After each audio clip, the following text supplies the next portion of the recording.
Qué hermoso es estar en su presencia, estar en su casa. Es hermoso. Esta mañana, iglesia, pues, sabe usted que el pastor trae un problema de salud, se quedó en casa, no puede levantarse.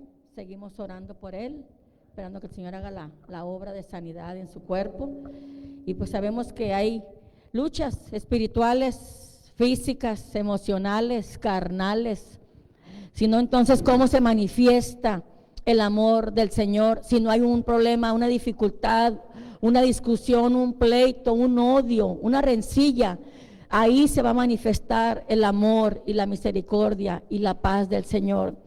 Cuando hay un ataque espiritual, de tentación, de lucha fuerte, es el medio de la oración, que también ahí el Señor, como Shaddai, como poderoso, viene a manifestar su fuerza, su vigor, su poder, su salvación. Cuando está el pueblo en opresión, bajo ataque del enemigo, oprimido, encarcelado, prisionero, ahí también viene la mano del Señor. A veces son necesarias las aflicciones, las pruebas, los momentos de dificultad, las situaciones difíciles, aún de enfermedad, de emocionales, de familiares, de salud, para que el amor, la salvación, la sanidad, la liberación, la gracia, la misericordia de Él se manifieste. ¿Dice amén?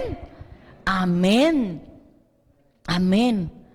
Nadie queremos estar bajo una prueba de fuego o en el horno de la aflicción, pero a veces es necesario para que la gloria de Él se manifieste y también nosotros como vasos seamos purificados y seamos perfeccionados. ¿Ya está ahí, Esther? ¿Sí, listo todo? Gracias. En esta mañana, pues, así como usted está en su lugar, ore por mí y oramos por nuestro pastor, que también reciba salud y que la palabra sea liberada en esta mañana y cumpla todo el propósito para el cual el Padre la va a soltar a nuestras vidas. Padre Celestial, damos gracias y ponemos nuestra mente, nuestro corazón, todo nuestro ser, con una atención, sin distracción, sin perturbación, sobre tu palabra. En este lugar yo declaro mi mente sujeta a la mente de Cristo para recibir la palabra, y a mi corazón atento, sin distracción, sin perturbación, sin ninguna cosa que pueda contaminar o impedir que la palabra llegue a mi vida y cumpla el propósito para el cual será soltada. Oro, Padre Celestial, en esta mañana por nuestro pastor, declarando tu favor, tu misericordia, tu sanidad, quitando todo dolor, toda dolencia, reestructurando sus tendones, sus ligamentos, sus nervios, trayendo sanidad divina a su cuerpo. Y damos gracias por la provisión, por el cuidado, por el amor que manifiestas a través de tu pueblo para con aquellos que sirven en la administración de tu casa. Te doy gracias, Padre Celestial. Todo esto lo pido y lo declaro en el nombre de Jesús. Amén y amén. Dudaba cómo llamarle a la palabra de esta mañana, si ponerle seguir a Jesús por lo que Él es, o como se le puso al final ahí, ¿no? Que aprendiendo de Capernaum. Todo lo que diga va a ser por Capernaum, pero cualquier similitud sobre tu vida, arréglatelas con el Señor. Amén. Yo voy a hablar de Capernaum, pero cualquier similitud con tu vida, con tu causa, con tu situación, es un asunto del cielo. Vamos a hacer un recorrido por la vida de Jesús y vamos a ver qué lecciones podemos aprender para nuestras vidas por medio de lo que le pasó a Capernaum. Amén. ¿Cómo es que el Señor Jesús, vamos a ir ahorita a la palabra, a Mateo capítulo 4. Usted sabe que en el Evangelio de Mateo 4, de Lucas también 4, viene ahí la situación cuando Jesús es tentado por el Espíritu, llevado al desierto. Después de él ser tentado y de pasar su ayuno de 40 días, inicia oficialmente su ministerio. Iniciando oficialmente su ministerio, Jesús empezando y caminando por esa palabra que el Señor le dio, versículo 12 del capítulo 4, dice aquí que cuando Jesús oyó que Juan estaba preso, volvió a Galilea y dejando a Nazaret, vino y habitó en Capernaum. ¿Dónde habitó? Capernaum, ciudad marítima, en la región de Zabulón y Neftalí, para que se cumpliese lo dicho por el profeta Isaías, cuando dijo: tierra de Zabulón, tierra de Neftalí, camino del mar, al otro lado del Jordán, Galilea de los gentiles. El pueblo que estaba sentado en tinieblas vio gran luz, y a los asentados en región de sombra de muerte, luz les resplandeció. Ahí empieza Jesús a predicarles y decirles: arrepentíos, porque el reino de los cielos se ha acercado. Ahí empieza su ministerio Jesús. Si usted me acompaña también a Lucas 4, que es lo que les venía compartiendo, Mateo 4, pero también en Lucas 4, ahí aparece la misma tentación de Jesús en el título de esa palabra. Estando ahí Jesús en esa condición de pasar su prueba de tentación y su ayuno de 40 días, entonces inicia él su ministerio. Lo inicia Jesús. Vino a Nazaret, estamos leyendo, donde se había criado, y en el día de reposo entró a la sinagoga conforme a su costumbre y se levantó a leer, y se le dio el libro del profeta Isaías, y abierto el libro halló ahí el lugar donde estaba escrito: el Espíritu del Señor, dice, está sobre mí, por cuanto me ha ungido para dar buenas nuevas a los pobres, me ha enviado a sanar a los quebrantados de corazón, a pregonar libertad a los cautivos y vista a los ciegos, y poner en libertad a los oprimidos, a predicar el año agradable del Señor. Y enrollando el libro, Dios sí mismo se lo dio al ministro y se sentó. Y a los ojos de todos en la sinagoga estaban fijos en él, les empezó a decir: hoy se ha cumplido esta escritura delante de todos ustedes. Y todos daban buen testimonio de él y se maravillaban de las palabras de gracia que salían de su boca, y decían, pero también decían: ¿no es este el hijo de José? ¿No es este? Y empezó él a decirles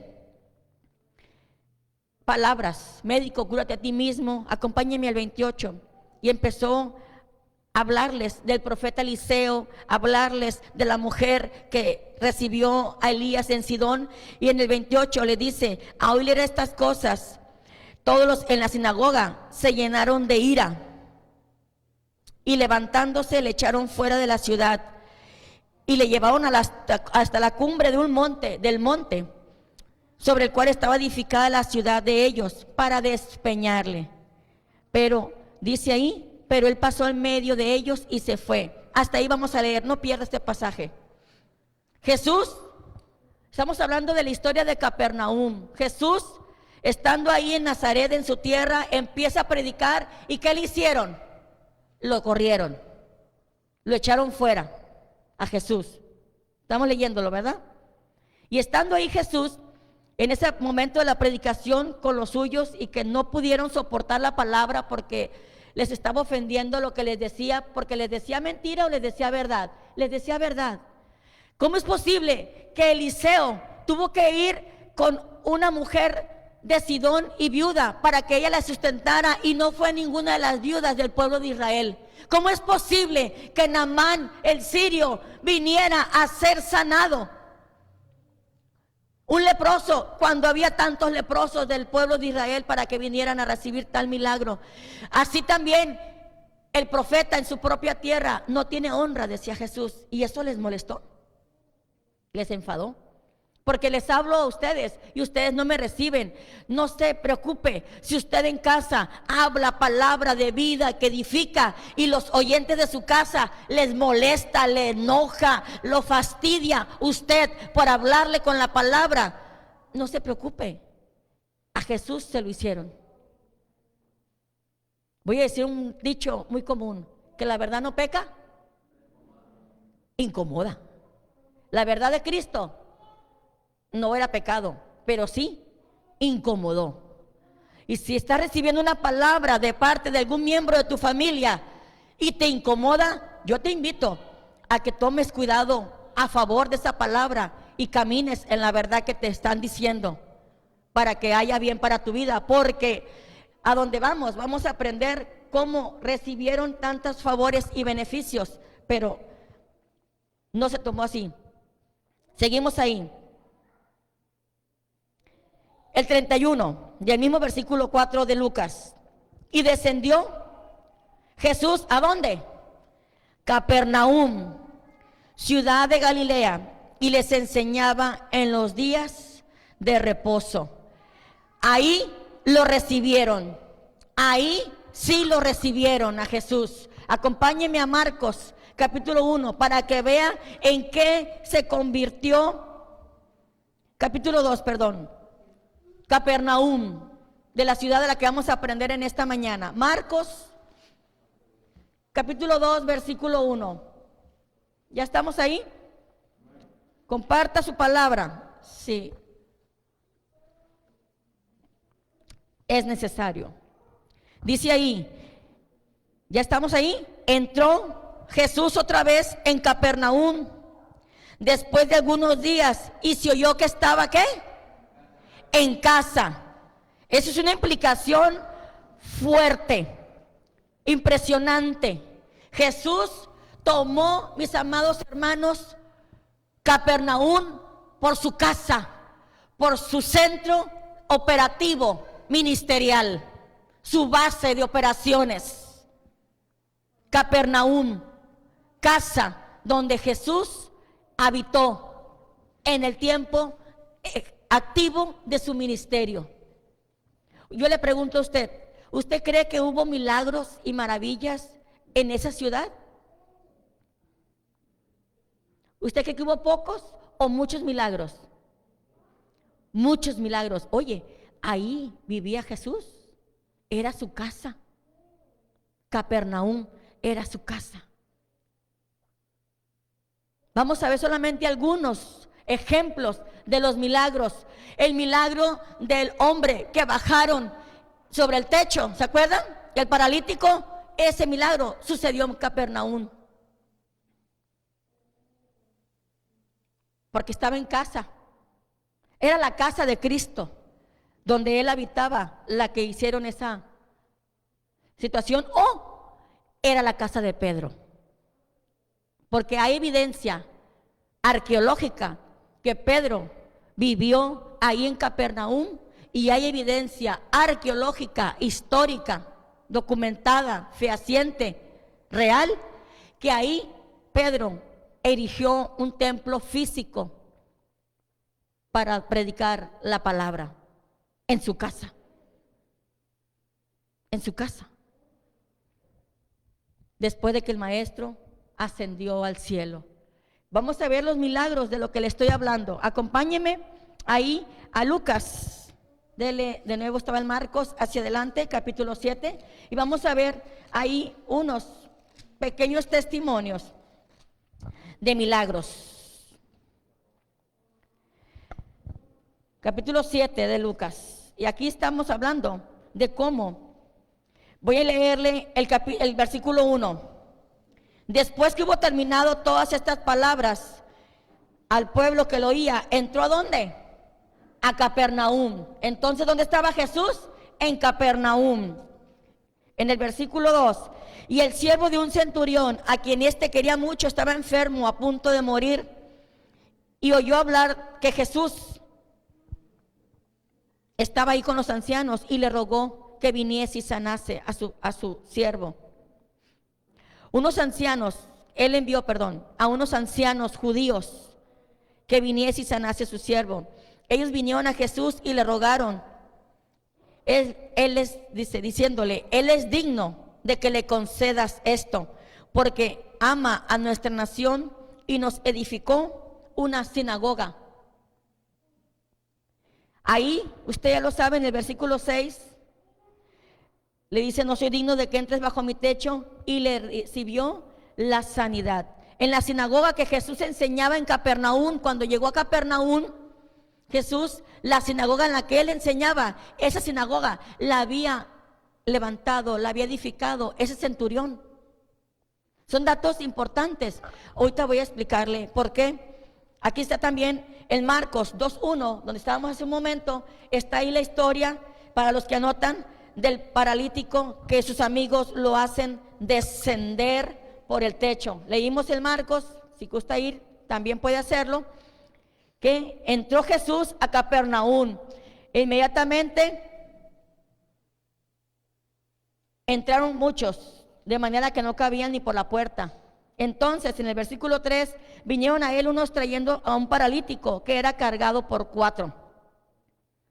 Y como no podían acercarse por causa de la multitud, le hicieron un agujero en el techo, una abertura, y bajaron por ahí al paralítico. Amén. Más adelante, ahí mismo, el Marcos, en el versículo 21, te dice aquí cómo, perdón, el Marcos, el Mateo, cómo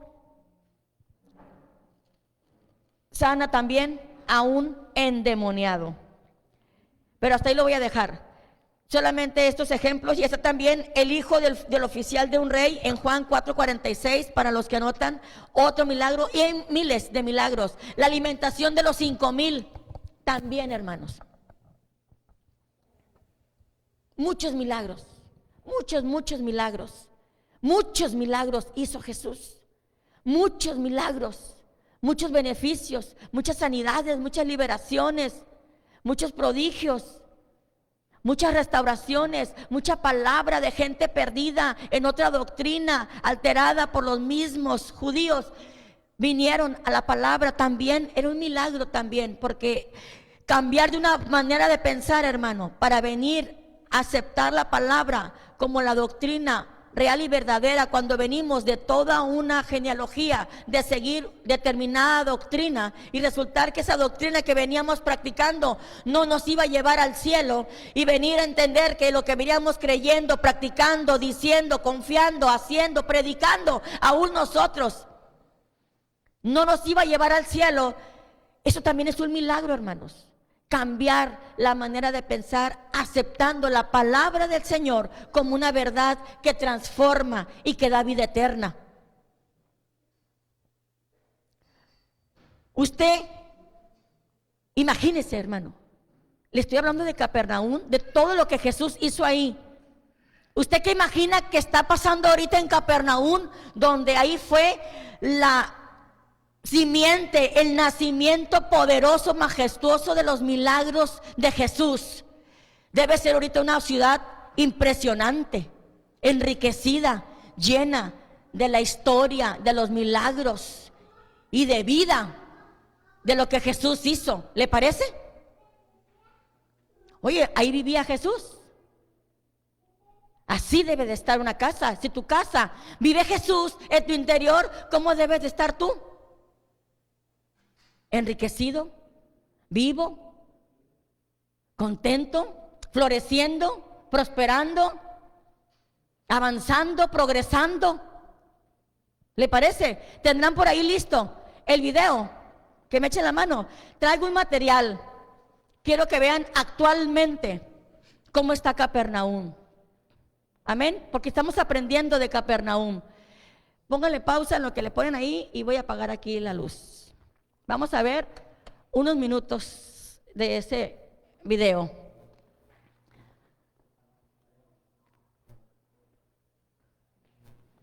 Esa es la sinagoga, no la actual donde entró Jesús, pero exactamente en ese lugar, ahí fue. Si ya le ponen audio, también mejor. Que pueda escuchar también los que están en casa. Seguimos aquí. Estamos viendo un video. Vamos a ver un video de actualmente, históricamente, cómo está Capernaum, ciudad donde Jesús la hizo su casa. Una gran sinagoga por primera vez en el año 1860. Súbale, porfa. Una investigación realizada por el cartógrafo británico del capitán Charles Wilson. Parcialmente reconstruida en 1926, la sinagoga Capernaum al día de hoy sigue siendo un tema de debate para los arqueólogos. Lo cierto es que la sinagoga que aquí podemos visualizar no fue exactamente la misma que vio Jesús y a la que se hace referencia en los evangelios. Pero lo que sí se puede afirmar es que se ubica en el mismo lugar donde estuvo ubicada la sinagoga original de la época del Segundo Templo, es decir, la sinagoga donde Jesús compartió la mayoría de los días de reposo en Capernaum. La que podemos ver hoy está construida con piedra caliza amarilla y está apoyada sobre los cimientos de piedras de basalto. La misma piedra de la sinagoga de Corazín. Corazín. 4 kilómetros hacia el norte. Los diseños arquitectónicos del edificio de Capernaum son mucho más elaborados que el resto de las sinagogas de su época en Israel.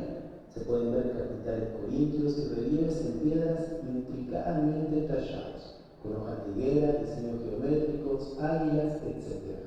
Una talla en relieve de un carro puede representar el arca de la alianza.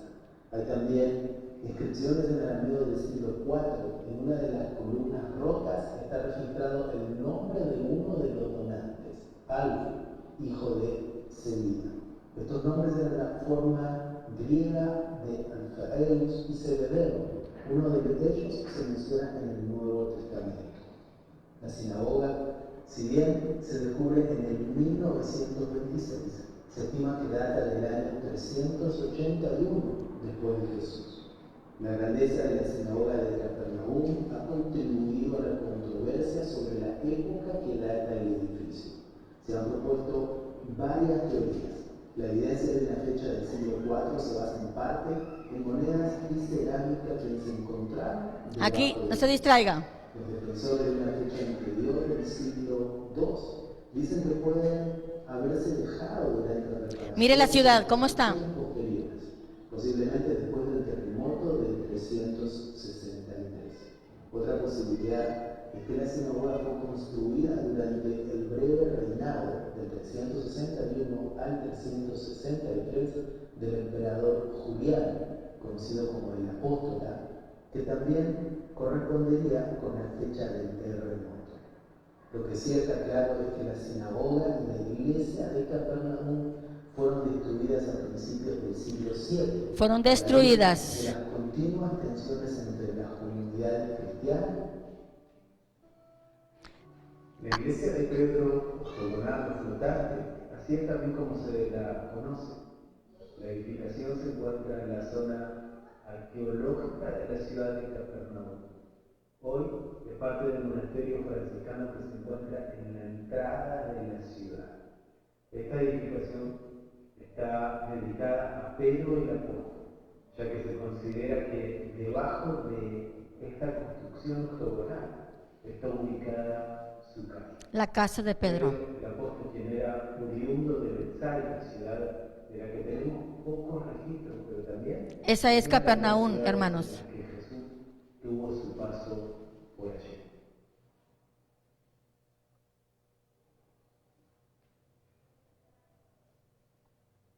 Pedro decidió establecerse en Capernaum y según las excavaciones arqueológicas llevadas a cabo en este lugar, se descubrieron capas de estructuras residenciales sobre las que se construyó la primera mitad de una iglesia del primer siglo en la casa de Pedro. Es por eso que se considera que aquí se edificó la primera iglesia en el mundo, en el sentido de iglesia como edificio. En el siglo V se construye una iglesia octogonal, 8 pares, y para el año 1990, junto a los restos antiguos, fue construida la edificación que podemos ver. Las casas aquí, arqueológicamente hablando, se pudieron definir que eran casas que tenían techos de ramas de palma. No había aquí una comunidad muy adinerada, a pesar de que era una comunidad de gente que trabajaba.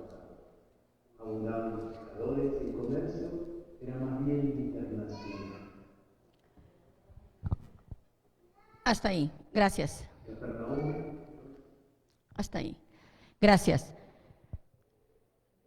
Hermanos, esto es impresionante. No es de ignorarse. Jesús habitaba aquí. aquí, dejen los niños por amor de Cristo. Jesús tenía por casa Capernaum. Milagros, prodigios, sanidades. Y quedó la ciudad al final destruida. ¿Y sabe usted por qué quedó destruida? Acompáñeme a Mateo capítulo 11. Cuando seguimos a Jesús por las intenciones o las motivaciones incorrectas, no permanece la obra de Él, hermanos. En Mateo 11, 23 dice, son unos ayes sobre las ciudades impenitentes. 11, 21 vamos a leer. Ay de ti, Corazín. Hablaba también de esa ciudad, que las piedras talladas de esa ciudad igual que esa. Ay de ti, Betsaida, porque si en Tiro y en Sidón se hubieran hecho los milagros que han sido hechos en ustedes, tiempo a que se hubieran arrepentido tuvieron en ceniza y en silicio. Por tanto, les digo que en el día del juicio será más tolerable el castigo para Tiro y para Sidón que para ustedes, ciudades establecidas del reino. Y tú, Capernaum, fíjese lo que pasó en Capernaum, que eres levantada hasta el cielo, ¿sabes? Hasta el Hades serás abatida, porque si en Sodoma se hubieran hecho los milagros que han sido hechos en ti, habría permanecido hasta el día de hoy. Por tanto te digo que en el día del juicio será más tolerable el castigo para la tierra de Sodoma que para ti. Hasta ahí, hermanos. Recibir un milagro, recibir un favor de Yeshua, ignorarlo, apartarte, eso es para que te tiemblen las canillas. Eso no es un chiste y eso no es un juego. Pregúntale a Capernaum. Fue una ciudad donde se hicieron muchos milagros, muchas maravillas. Jesús, acompáñeme, en el capítulo 6 del Evangelio de Juan, ahí él narra lo que sabía que la gente lo estaba siguiendo.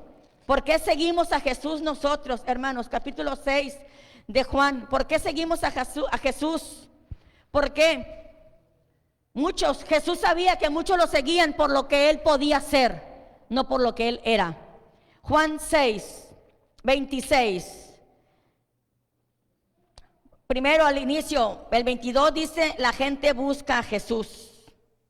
En el 26 dice, respondió Jesús y les dice, de cierto les digo que me buscan, no porque han visto las señales, sino porque comiste pan y te saciaste. Permítame leerle en el 17 del mismo 6. Y entrando en una barca iba cruzando el mar, ¿hacia dónde? Capernaum. Le está diciendo eso a la gente que estaba ahí. ¿En dónde? En Capernaum, hermanos. Ya en el 26 le dice eso, vaya conmigo al 30. Le dijeron entonces, ¿qué señal pues haces tú para que veamos y te creamos? O sea, ¿qué obra haces? 32, cierto les digo, que no les dio Moisés el pan del cielo, mas mi Padre les da el pan verdadero, el pan del cielo. Hermanos, 39. ¿Cuál es la voluntad de Jesús aquí entre nosotros, hermanos? Ciertamente viene a sanar, a salvar, a perdonar, a liberar, como lo leímos anteriormente, cumpliéndose la profecía por Isaías. 39. Esta es la voluntad del Padre. A eso vino Cristo, hermanos, el que me envió, que de todo lo que me diere no pierda yo nada, sino que lo resucite en el día postrero. Y esta es la voluntad del que me ha enviado, que todo aquel que ve al Hijo y cree en Él, tenga vida eterna, y yo le resucitaré en el día postrero. Todas estas cosas, si lo lee usted en el 59, ¿dónde estaba enseñando? Estaba enseñando en Capernaum, hermanos. Si el Señor nos bendice, nos da de su palabra, nos da de su sanidad, nos da de la salvación, nos da de una restauración familiar, nos concede haberle conocido y estar en su camino. A ti que quizás solamente has estado simpatizando con el Señor en el Evangelio, permíteme decirte que el Evangelio es más que comida y bebida. Es más que Él te solucione tus problemas, te restaure tu matrimonio de la discusión, del pleito, que te quite los vicios y las adicciones que tú puedas tener, o que te sacie las necesidades que tú puedas también necesitar. El evangelio es vida eterna. La vida aquí en este mundo, en esta tierra, se va a terminar. La carne se va a ir a la tierra. El espíritu que da vida se va a ir con el Padre. Y es el alma nuestra la que tiene que tomar una decisión a quién va a seguir y por qué lo va a seguir. Porque si tú vienes nada más a la iglesia para que el Señor te ayude con tus problemas y tus necesidades, corres peligro de que te pase lo que le pasó a la ciudad de Capernaum. Nada más lo seguían. Les dijo Jesús, Él sabía. ¿Y sabe qué? Él sabe cuando alguno de los muchos que vienen a buscarlo, lo vienen a buscar para que le solucione sus problemas. Pero una vez que Él te sana de la enfermedad, ya no vienes a la iglesia. Negocias cualquier cosa y no está tu compromiso ya con Él. Mientras estás enfermo, ay, ayúdeme, ore por mí, sáneme, ayúdeme, que el Señor me conceda. Y de repente yo pregunto, ¿dónde están aquellos que el Señor les ha sanado en estos días? ¿Dónde estás? Yo no voy a mentirles, me duele mi corazón. Me duele mi corazón. Y en días de oración le he dicho, Señor, me duele aquellos que te invocan solamente cuando te necesitan. Y yo me siento usada, Señor, solamente por ellos, porque me hablan, me piden ayuda. Ore por mí, pastora, pastora, pastora, pastora. Y yo pregunto ahorita, ¿dónde están aquellos que me dicen pastora, pastora, pastora? ¿Dónde están? Y me dice el Señor, no te apuntes, chiquita, no eres tú. Eso me lo hacen a mí. Eso me lo hacen a mí. La verdad que si no instruimos a nuestros hijos en el camino del Señor y no sembramos el evangelio firme y fuertemente, si nosotros no estamos en este camino, hermanos, la vida está haciéndose cada vez más difícil y peligrosa. La vida es cada vez más difícil y peligrosa.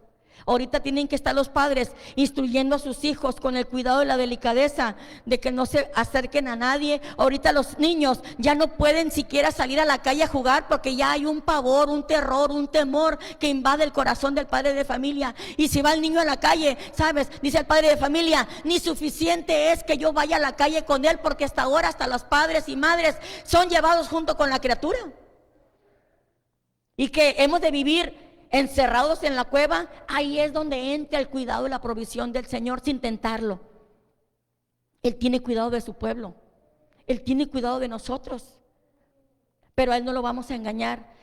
¿Por qué pasó eso con Capernaum? Porque Jesús vio que al final no lo supieron valorar. Querían nada más el beneficio del alimento, el beneficio del milagro, el beneficio de la sanidad, pero en la palabra, el cumplimiento de la palabra, no querían ese compromiso, no quisieron ese compromiso, no lo desearon ese compromiso, hermanos. Yo sé que seguir a Cristo no es fácil, pero una vez que Él te concede el regalo primario por lo cual llegamos, porque todos llegamos a Él por necesidades, por aflicciones, por enfermedad, por problemas, por angustia, por desesperación. Nadie llega a Cristo porque tuvo ganas un día de ir a la iglesia y empezar a tener comunión con el Señor. Es la prueba de la aflicción, del dolor, de la angustia, del problema familiar, de la situación que te está sobrepasando, que dices, necesito ayuda. Y venimos a Él por ayuda. Y eso está bien, porque Él lo permite para que nos acerquemos a Él. Pero la verdad que Él quiere que lo conozcamos a Él, y más que conocerlo a Él, que nos vayamos con Él, hermanos. Eso es lo que Él quiere, que nos vayamos con Él. ¿Cuál fue el final de Capernaum? Pues esta fue la palabra profética. También está esa misma palabra profética dicha por el médico Lucas en el capítulo 10 de su Evangelio de Lucas. Versículo 15 lo dice: y tú, Capernaum, que hasta los cielos eres levantada, hasta el Hades serás abatida. La gente no entendió y solo querían la solución a sus necesidades. Cuando llega la luz a nuestra vida, hermanos, trae sanidad, trae salvación, trae restauración, pero tenemos que entender y discernir que es importante seguirlo a Él por lo que Él es, no por lo que Él hace. ¿Me escuchó? Seguirlo a Él por lo que Él es, no por lo que Él hace, porque hay muchas cosas que no nos concede. Hay muchas peticiones que no nos las ha concedido. Y no por eso vamos a dejar de buscarle. Porque sabemos que Él es bueno, que Él es fiel, que Él es justo, que Él nos ama, que Él se entregó por nosotros. Y si nos dio a su Hijo, ¿cómo no nos va a dar las demás cosas? Entonces será cuestión de poner nosotros a cuestionar, en vez de cuestionarlo a Él, cuestionar nosotros nuestra motivación de lo que estamos solicitando o aquello que no se nos ha concedido. Antes que cuestionarlo a Él, sería saludable y prudente cuestionarnos a nosotros.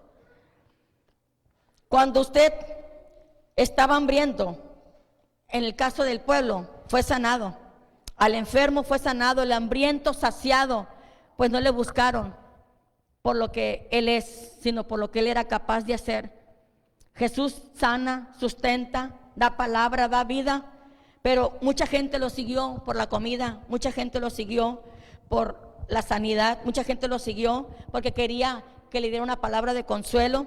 No le siguieron porque habían entendido que Él era el Hijo del Señor, el Altísimo, el Salvador, el que podía darnos vida eterna, y que esa es su voluntad, como lo leímos en Juan 6, 39 y 40. Esta es la voluntad del que me ha enviado: sanarte todas tus enfermedades y que tú te vayas a vivir la vida como a ti te gusta, restaurar tu matrimonio y que luego me olvides. Esta es la voluntad del Padre, que tú recibas la solución de tus problemas y que te olvides de mí. Esa es la voluntad. Así no dice la palabra. Esta es la voluntad del Padre, que aquel que tiene al Hijo y lo ve, crea en Él y tenga vida eterna, y yo lo resucitaré en el día postrero. Hermanos, Capernaum nos da este mensaje. Muchos, y nos recuerda que muchos buscan lo que Él es capaz de hacer, pero no lo buscan por lo que Él es. ¿Quién es Jesús para ti, hermano? ¿Quién es Jesús para ti? Porque Él, al que le da mucho y al que mucho se le perdona, mucho ama. ¿Quién es Jesús para ti? Yo creo que es tiempo de que aprendamos a valorar, a apreciar, a comprender la gracia concedida, que es la vida eterna, mantenernos firmes en el camino que Él nos ha dado, el camino de la fe, ofrecer nuestro tiempo, nuestra vida, que haya gratitud de parte de nosotros, aceptar el compromiso que el Espíritu nos lleva, no esperando nada a cambio, hermanos, sino hacerlo desinteresadamente, sabiendo, hermanos, que si nos ha dado a su Hijo, ¿cómo no nos dará también las demás cosas? Seguir a Cristo porque es amor, porque es pan de vida, porque es justo. Yo prefiero seguir a Cristo, hermanos, y dejar el mundo atrás. Y lo cantamos muy bonito, y lo cantamos muy hermoso, pero yo quiero que usted y yo aprendamos en esta mañana los peligros que hay de venir nada más a buscar al Señor, esperando que Él te conceda el favor y que después te olvides. Es peligroso, porque ese no es el plan del Señor para tu vida. El plan de Él es salvarte y que tengamos eternidad. El plan de Él es darnos vida eterna, hermanos. Ese es el plan original. Ese es el propósito de que tú y yo estemos en el camino de Él, que vengamos a la iglesia, la vida eterna. Porque un día el ser humano deja de respirar.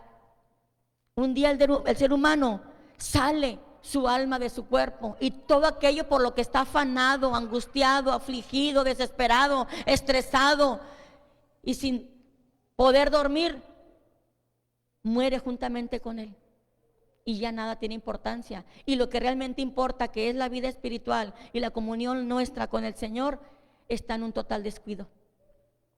Está en un total descuido. Capernaum es triste, hermanos. Es muy triste, que fue una ciudad gloriosa, alzada hasta los cielos, hermanos. Fue elevada. ¿Qué me dice eso? Que hay mucha gente que pudo y puede y podrá tener revelaciones, profundidad, palabra, conocimiento, experiencias, ser usado poderosa y estruendosamente por el Señor, pero si nada más andan en pos del poder, de la fama y de todo aquello, porque los dones son irrevocables, pero ¿qué cree? Apartados de mí, hacedores de maldad. Es como una ciudad que no entendió y que fue destruida. Hubo palabra de parte de Jesús, porque Jesús, mis amados, al Señor nadie lo puede engañar. Él no puede ser burlado. Él sabía el corazón de esa ciudad. Él sabía lo que había en el corazón de esos habitantes. Y ese mensaje de Capernaum es un aviso para muchos de nosotros quizás, que estamos negociando constantemente nuestra vida con Él, nuestra comunión con Él.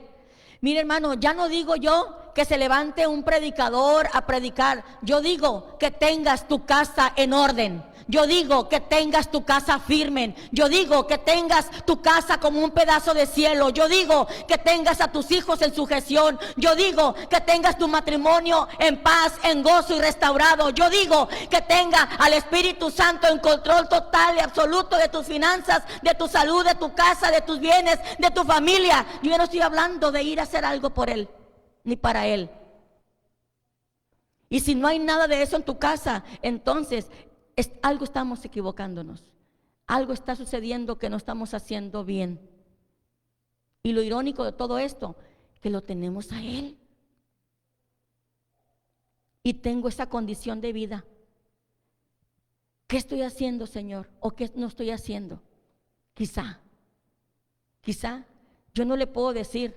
Lo que sí le puedo decir, que en mi caminar cristiano tuve que tomar muchas decisiones, hermanos. Muchas decisiones. Y hoy me queda a mí.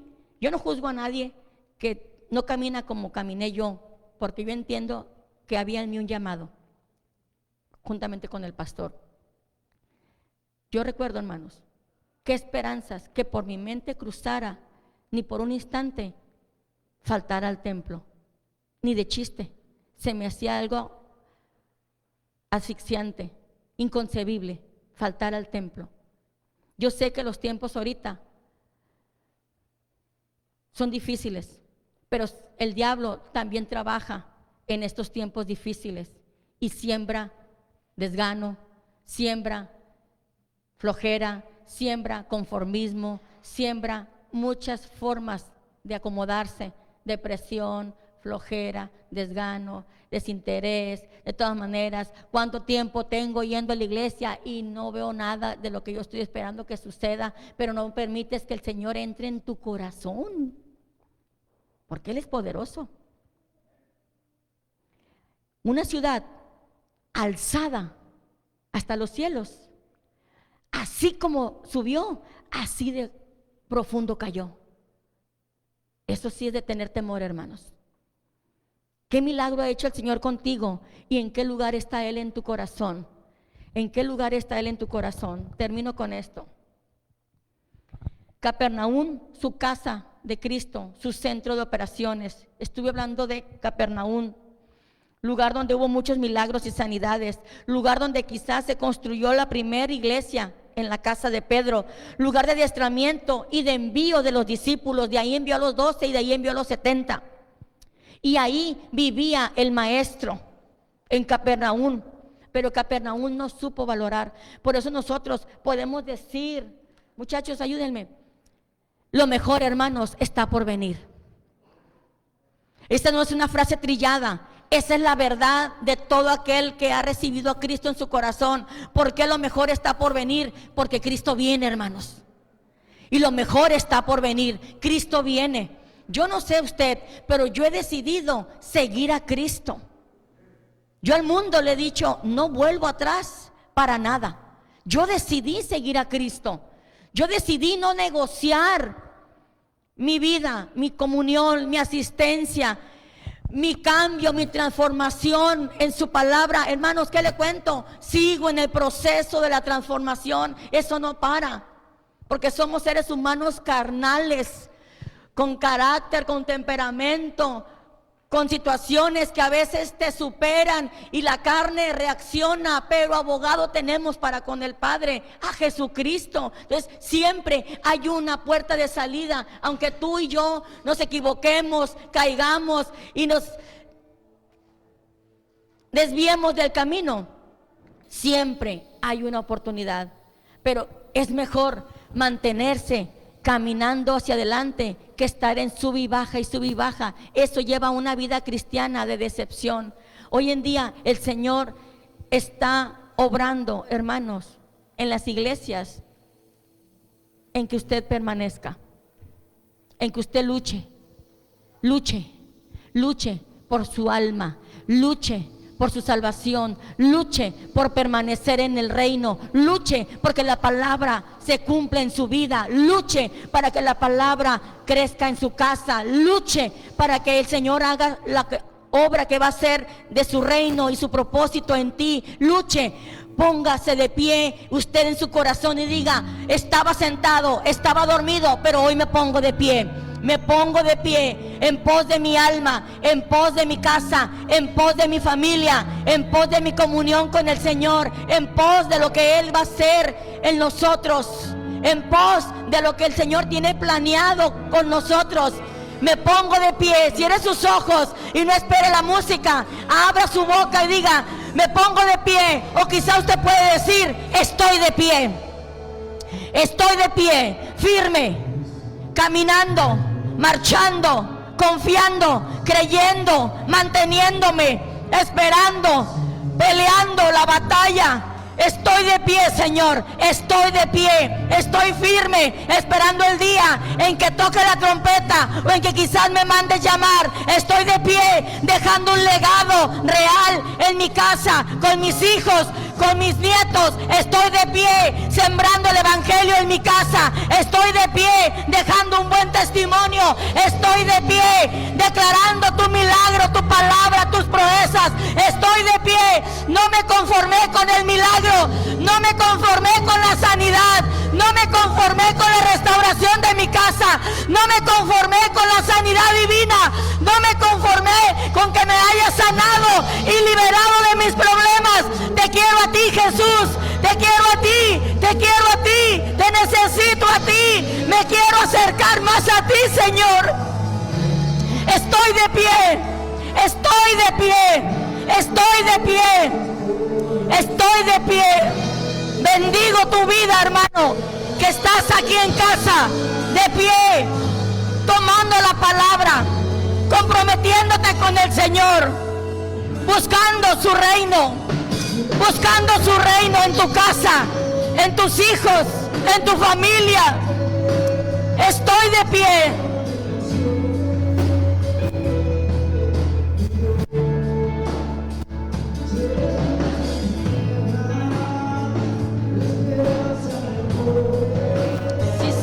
Bendito eres.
Gracias, Señor. Ninguno que pone la mano en el arado y vuelve atrás a vivir la vida que vivía antes es digno de trabajar en su reino. Y no está hablando ahí de la salvación, está hablando de ejercer un ministerio en su reino. Ahí está hablando de los que trabajan, de los que aspiran un obispado. Ninguno que viene a mi reino y pone ya la mano en el arado vuelve atrás. Nos despedimos en las redes sociales. Señor les bendiga y damos gracias. Iglesia, Señor les bendiga.